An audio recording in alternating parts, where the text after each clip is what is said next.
nderuar shikues, mirëmbrëma, mirë se erdhët. Takohemi me të pashoq, jemi në një situatë jashtëzakonshme për shkak të asaj që po ndodh në lindjen e mesme dhe sigurisht që në këtë gjendje, në këtë situatë, kërkonim një analizë që na impononte në thonjzat, kishim sërish në studio ekspertin e sigurisë Ilir Kulla. Mirëmbrëma, mirë se erdhët. Ju e keni fituar bastin publik që për disa ditë do të sulmohej Irani. Për disa orë deri në disa ditë. Deri në disa ditë. Po pra, brenda fashës ishe, kështu që godite në shenjë. Tani, me qënë se i gjete këtë si fillim, do dua ta nis në mënyrë kronologjike të gjithë situatën, që të shterojmë në një farë mënyre sa mundemi të gjitha pyetjet e shikuesve, sepse gjatë këtyre orëve janë shumë të interesuar. Sigurisht ka të bëjë dhe frika që mos na afrohet edhe ne lufta. Si fillim, pse goditën tani SBA dhe Izraeli Iranin? Pse zgjodhen këtë moment? Sepse dështuan negociatat. Dhe në mënyrën se si u ekspozuan dhe mënyrën se si vajtin gjërat, nëse pas këtyre negociatave, të cilat dështuan për disa arsye, të cilat ne do t'i përmendim më poshtë, nëse kjo gjë do ndodhte, atëherë besueshmëria në raport me, sidomos në raport me SBA-n, do të ishte tërësisht e humbur, pra do të ishte si ai bastin publik, edhe basti publik i SBA-s, pasi ata thanë që nëse kjo gjë ndodh pra nëse iranianët thonë jo, një gjë të mërshme do ndodh për ta etj, pra atëherë kërcënimet do ktheshin si ato të Ali Kimiku dikur në Irak. Kështu që pasi dështuan negociatat, ishte e qartë që nuk që do të shkonim kështu. Okej. Tani shumë informacione janë gjeneruar gjatë këtyre ditëve, gjatë këtyre orëve që prej nisjes së konfliktit. Si fillim, sipas informacioneve që ti ke, regjimi i Iranit, pjesëtarët e regjimit Iranit janë vrarë realisht, duke nisur nga Ali Khamenei, bashkëshortja e tij, dhëndri, nusja, një djalë, paktën kështu raportohet nga mediat ndërkombëtare. Po, ata janë vrarë, po nuk është se vrasja e Ali Khameneit, ndonë se ishte ajatollahu më i madh, po edhe po të vriteshin gjithë ajatollahët, pra gjithë ata 40 ajatollahët që drejtojnë Këshillit, të zgjidheshin 40 këshill ajatollahë tjerë, kjo nuk shkakton rënien e regjimit. Pra, çështja është që ka një miks perceptimi, pritshmërie. Pra, miksi i pritshmërisë vjen nga precedentet. Në fillim, pati një luftë propagande, në cilën u tha që për shkak të situatës ajatollahu është larguar, ka vajtur në Rusi e diku tjetër. Po, mjafton të mos lodhesh shumë, po të thellohesh pak dhe të shikoje që ky është njeri që nuk kishte lënë Iranin që nga viti 1989 kurrë. Kohën që ai kishte qenë president i Iranit. E si ishte mundur që një 88 vjeçar do largojë Iranin? Për çfarë? Kjo është e para. E dyta, në muajin e Ramazanit, nuk ka gjë më të shenjtë për një musliman, aq më tepër për një lider fetar, një klerik të nivelit të tillë të lartë, se sa të vdes, pra të bjerë shahid, si thuan, pra të bjerë dëshmor, pikërisht nga dora që ata konsiderojnë hasëm, armik, shejtan, djall. Dhe nga pikpamja eskatologjike, fetare,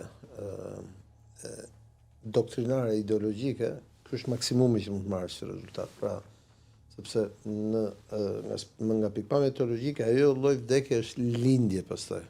Pra, ata besojnë që ky imam i që vdiq tash, në fakt do të jetë Mediu, do të jetë imami i 12 që nuk ka ardhur akoma dhe që do vi ti shpëtoj shiitët, sepse në këtë besojnë. Edhe nëse do të ndodhte gjë të tillë, si do ikte. Dhe kjo pa, ai ishte aty me gjithë familjarët e tjerë. Pra, ndodhi një sulmi ishte një nivelit shumë të lartë, teknologjisë shumë të lartë, siç dinë bëjnë izraelitët, siç kanë bërë të shkuar, po dhe amerikanët bashkë, ndose ky ishte një sulm izraelit, për të qenë shumë të qartë e konfirmuar nga më shumë se një burim, përfshi edhe sekretarin e shtetit të SBA-s, pra zotin Rubio, dhe u godit në qendër të Teheranit, në një vend ku Domethënë informacioni ishte i plot për lokacionin, për vendodhjen në rezidencën e tij të kryeudhëheqësit shiko, e tjerë nuk ka qenë dhe kaq sekret gjëja. Sepse Po, këtu se jemi kurioz se kjo pjesa si është kryer sulmi. Shumë kollaja ta kanë marrë vesh që do të ketë që ata e mbledhur që ai banonte aty, e kanë ditur pallatin ku është. Dhe shumë e ngjashme me sulmin që ndodhi me kreun e Hezbollahut vitin që shkoi në e kemi parë sulmin dhe live, pasi është pasqyruar, me raketa të cilat arrin të shkojnë deri thellë, pra të çajnë betonin, të shkojnë deri thellë në bunker, pavarësisht se ky është një pallat i ndërtuar poshtë, pra me nivel sigurie shumë të lartë. Po. Ajo gjë në cilën Mossadi nuk ka dështuar, ka qenë pasja informacionit saktësisht që Ajatollahu ndodhet aty, pra dhe azjesimi i tij fizik. Por, kjo është vetëm pjesa e parë e lajmit. Pjesa e dytë e lajmit është që zinxhiri tjetër komandues nuk është prekur. Ushtria, gjeneralët e tjerë të Gardës Republikane, shërbimi sekret që shumë i fortë i Iran, ajatollahët e tjerë, Ali Larijani me të tjerët, gjithë ta nuk janë prekur dhe përfshi këtu dhe presidenti Pezeshkian. Dakor, tani kam një pyetje, nën pyetje këtu. Kryetarin e parlamentit, gjitha njerë, sepse është e tillë struktura e komandimit në Iran. Qartë. Tani, meqense është lokalizuar dhe dihej vendodhja e tij, rezidenca e tjerë, kishte shumë kushte të forta sigurie, thua ti. Disa antarë të familjes humbën jetën, disa të tjerë jo. Kjo si shpjegohet që në të njëjtin vend dhe kjo i përket fatit pastaj. Domethënë kjo i përket fatit. Aty ai ishte një burr i vjetër, e shoqja mbijetoi dhe vdiq më vonë në spital. Ai ishte një burr i vjetër dhe shoqja ishte një grua e vjetër dhe vdiq, ai do vdiste. Ka shans të ketë mbjetuar dhe gjithçka të jetë dezinformim? Jo, s'ka asnjë shans. Analizuat ajo foto e famshme. Po ta përsëris edhe një herë, nuk ka asnjë shans edhe është ke parasysh është niveli më i lartë i shenjtërisë për ta, domethënë. Këto 40 ditët e zisja ata kanë në Iran. Po jo vetëm në Iran, gjithë shiitët e tjerë që kanë marrë, për shembull Iraku ka shpall 40 ditë zgjidhje. Këto janë pjesa më e rëndësishme nga pikpamja e doktrinës fetare. Tyre. Sepse ne ngatrojmë, ne themi kreu i shtetit, edhe papa është kreu i shtetit, por nuk merret papa me punë të përditshme të Vatikanit, merret sekretari i shtetit me ata të tjerët. E njëjta gjë edhe këtu për Ajatollahu. Ajatollahu është kreu i shtetit. Por Ajatollahu nuk është kreu i shtetit që merret me punët e përditshme. Irani ka parlament, ka ministri, ka qeveri, ka president, ka ushtri, ka shërbime, ka Gardën Republikane, pra ka shumë institucione dhe që ti presësh të gjithë për një herë është pamundur. Dhe pra u godit, pra nga pikpamja e pritshmërisë ndërkombëtare ishte një goditje shumë e madhe dhe kjo është një gjë që iranianët dhe shiitët nuk do ta harrojnë kollaj. Por nga ana tjetër, është vetëm fillimi i luftës, pasi nuk ke gjendje që të nxjerrësh jashtë të gjithë komandën e kontrollit dhe të komandimit. Thej pak më herët që ky sulm është ndërmarrë, është kryer nga Izraeli. Po nuk kupton që SBA nuk mori pjesë fare, çfarë do thotë kjo? Nuk them që SBA, sulmi ndaj sulmi izraelit, vrasja izraelite ndaj kreut fetar dhe shtetëror të Iranit është bërë nga Izraeli dhe kjo është e konfirmuar. Kjo gjë e ka detyruar SBA-n të qëndrojë pastaj dhe të qëndrojë luftës. Unë s'po them që amerikanët nuk e dinin. E dija unë, normal që dinin dhe amerikanët. Po them që ky veprim është bërë nga Izraeli. Pik. Nga kjo pikpamje për myslimanët në muajin e shenjtë të Ramazanit, në mënyrë të veçantë për shiitët, iranianët e tjerë, kjo është një sulm jo vetëm një azjesim fizik i liderit e tjerë, por është edhe një sulm me karakter fetar. Se kështu thuhet në librat e shenjtë. Kështu që këtë shpjegim të dash.